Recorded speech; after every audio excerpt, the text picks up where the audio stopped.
Be phenomenal every day.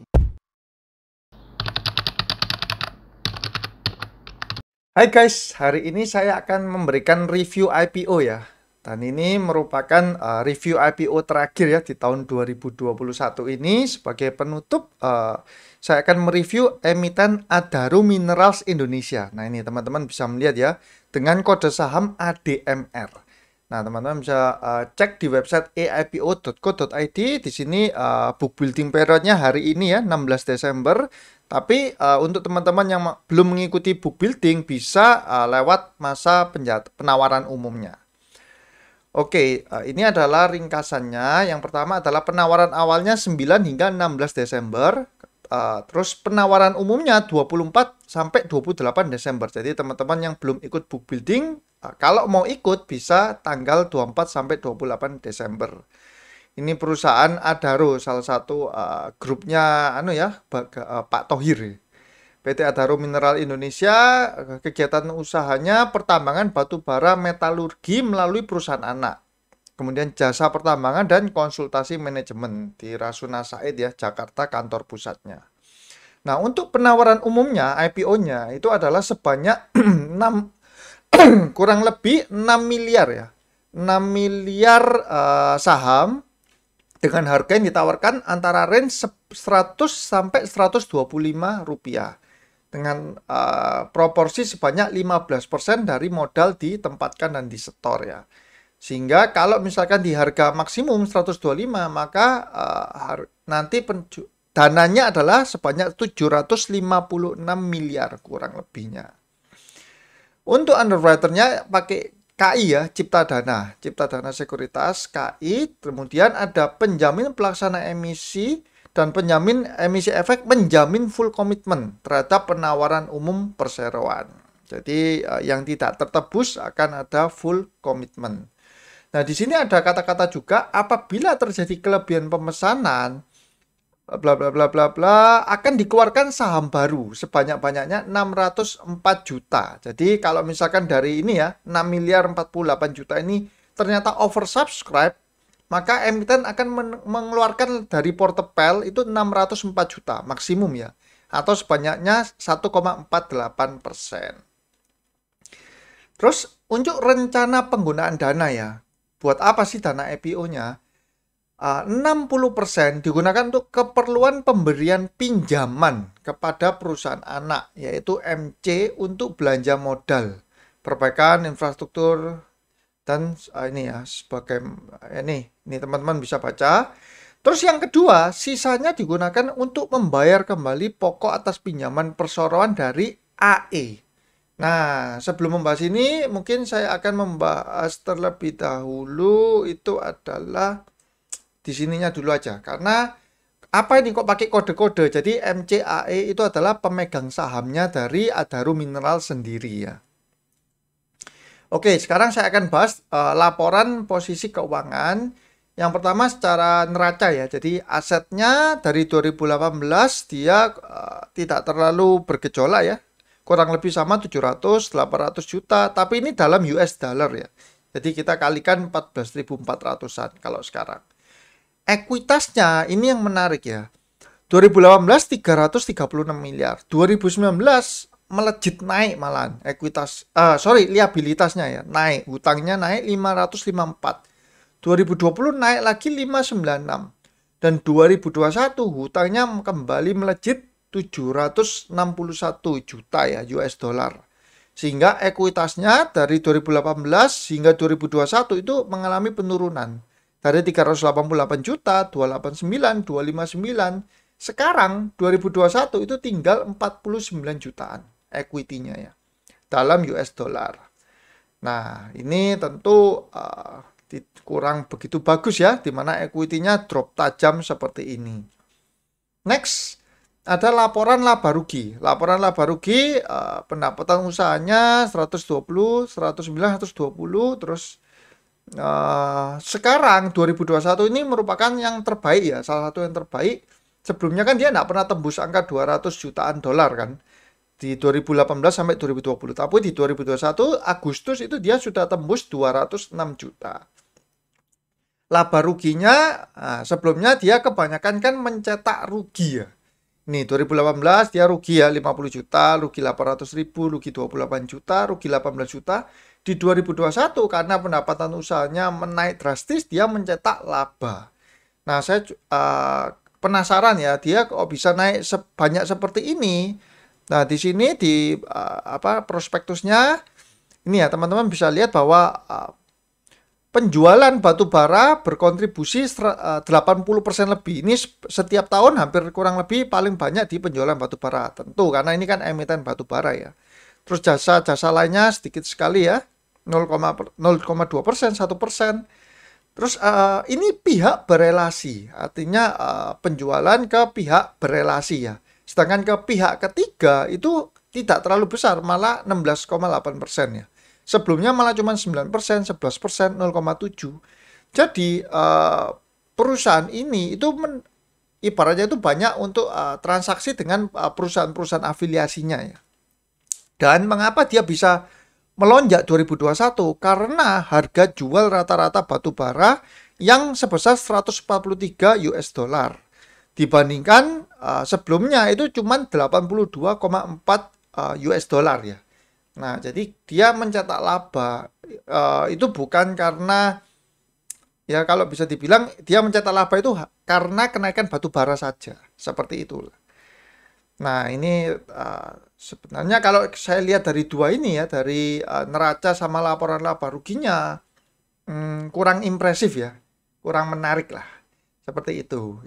Terus kemudian kita bisa melihat dari untuk jajaran manajemennya, Dewan Komisarisnya ada Pak Garibaldi Thohir. Nah, ini saya yakin teman-teman semua sudah pasti tahu lah ya, ini ya juga pemilik dari Adaro ya. Nama-nama lainnya saya tidak terlalu mengenal ya di sini. Nah, kemudian saya akan bahas ya IPO summary-nya ya. Jumlah saham yang ditawarkan ada 6 miliaran, setara 15% ya. Dengan range 100 sampai 125, asumsi harga maksimum. Kalau saya asumsikan maksimum 125 itu total dana yang dihimpun 756 miliar. 756 miliar ini bukan angka yang terlalu besar, juga bukan angka yang terlalu kecil ya untuk IPO. Jumlah saham sebelum IPO 34 miliar, sesudah IPO ditambah 6M ini ya menjadi 40 miliar, 40,3 M ini. Equity-nya di 2021 itu ada sebesar, nah kalau teman-teman cek di sini kan equity-nya 49 juta. Di sini saya kasih asumsi kursnya itu 14.400, saya kalikan dengan 46 juta sehingga keluar angka 706 miliar ya. 706 M. Jadi equity-nya 706 M, tapi total dana yang dihimpunnya dia ingin menghimpun 756 M. Jadi lebih besar total dana yang dihimpun ya daripada ekuitas saat ini. Book value-nya itu sebenarnya 20 rupiah saja. Jadi kalau dia menjual di angka 125, maka price book value-nya adalah 6,07 kali. Nah, ini yang saya tadi bilang ya, AE, AMT sama ATA. Sorry, berarti ini AE, OMC ini bukan termasuk salah satu perusahaan anaknya. Bukan salah satu pemegang sahamnya, MC ya.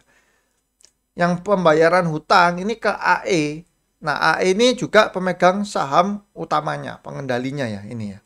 69,5. Nah, di sini saya akan memberikan komentar ya bahwa sebenarnya saya kurang suka kalau melihat rencana penggunaan dananya juga. Kenapa? Karena kan ibaratnya uangnya ini mengalir ke anak perusahaannya semua kan. 60% untuk pemberian pinjaman kepada perusahaan anak yang MC.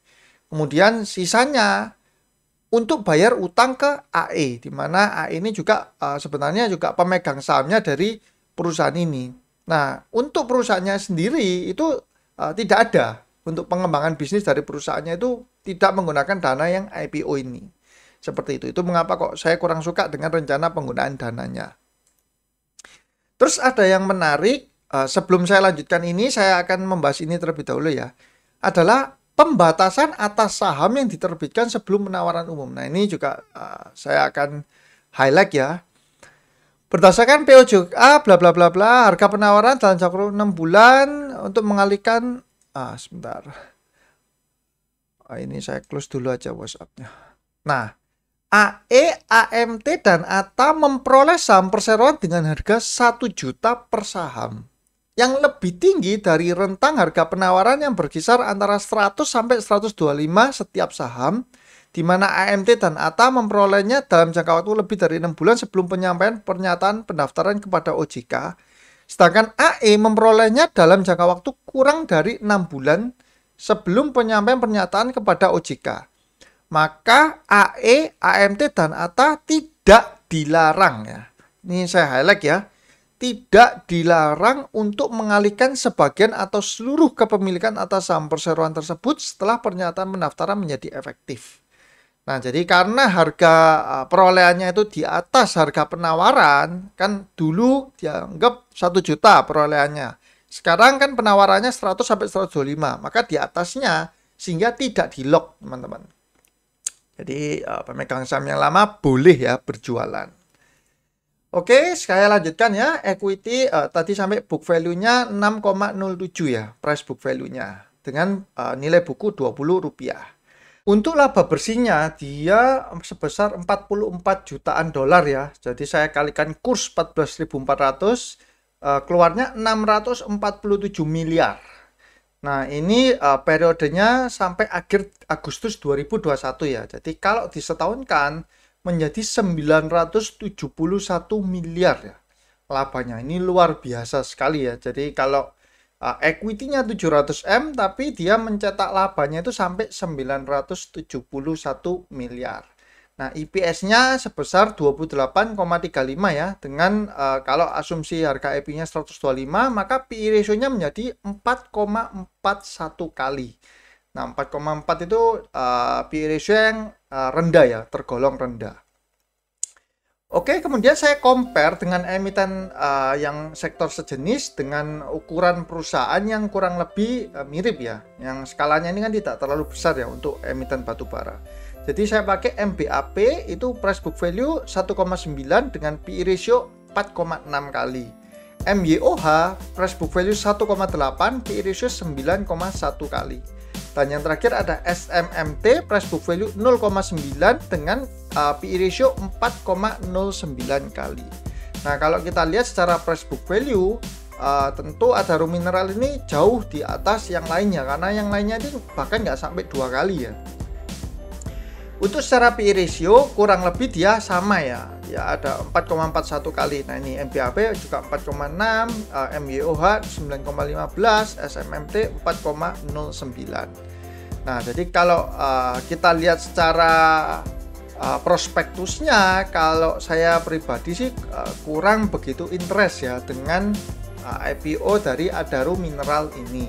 Namun ada sisi yang bisa dipertimbangkan itu adalah dana yang dihimpun itu memang 756 ini bukan angka yang terlalu fantastis, enggak ya, tapi bukan angka yang kecil juga, jadi ini angka yang sedang ya.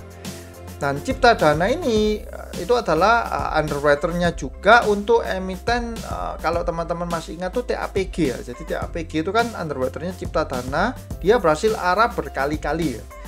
Nah, namun ya sekali lagi saya ingatkan bahwa belum tentu emiten ini akan nanti mengikuti jejak TAPG arah berkali-kali, dan saya sendiri agak pesimis kalau dia akan arah ya hari pertamanya. Nah, kita lihat saja nanti bagaimana ya hasil dari IPO Adaro Mineral. Kalau saya pribadi sih tidak mengikuti ya untuk IPO Adaro Mineral ini. Nah, cukup sekian ya video kali ini. Semoga teman-teman sehat selalu, dan baru ini kan ya, tepatnya hari ini kan diumumkan Omicron mulai masuk ke Indonesia ya. Nah, semoga varian Omicron ini tidak separah varian Delta kemarin ya. Kabarnya sih yang kena itu sudah dinyatakan sembuh gitu loh, sudah di PCR negatif ya. Kalau nggak salah itu yang penjaganya Wisma Atlet atau apa gitu loh. Nah, terus jadi kalau misalkan Omicron ini ternyata tidak separah Delta ya, semoga seperti itu sehingga kondisi ekonomi itu masih bisa kondusif ya. Dan harga sahamnya pun mungkin juga tidak terpengaruh sentimen negatif dari COVID ini lagi. Nah, karena kalau kemarin seperti Delta itu kan benar-benar parah kan. Saya sendiri pun ada kolega dan bahkan juga ada keluarga ya termasuk keluarga juga itu yang sampai meninggal dunia ya. Nah, kita jangan sampai seperti itulah. Kita yuk sama-sama berdoa ya, supaya tidak sampai kejadian terulang lagi. Oke, terima kasih ya untuk teman-teman semua. Semoga teman-teman sehat selalu, semakin sukses dan semakin profit. See you guys.